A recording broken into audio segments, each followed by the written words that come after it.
ये रहा अदरक लहसुन और ये रहा तेल। इसको चिकन डाल देते हैं इसमें।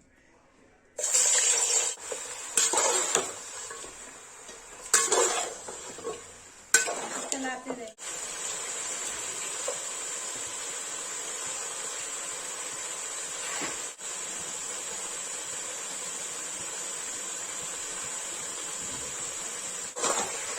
पानी छोड़ दिया है, उसे प्याज डाल देंगे,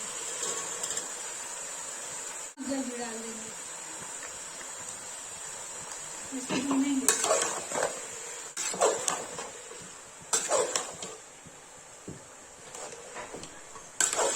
चलाते रहेंगे, लेकिन ज्यादा चिकन नहीं चलाना। ज्यादा चिकन चलाने से चिकन जो है नीचे से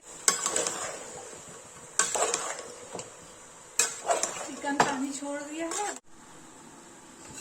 इसे ढक दिया है।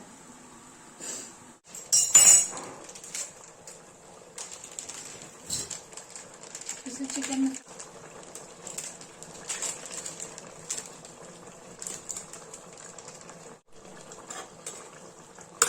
इसे पकने देंगे।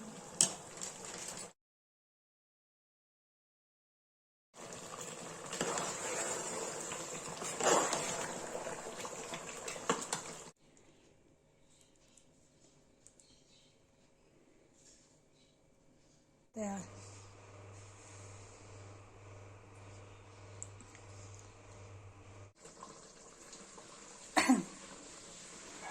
चिकन की रेसिपी।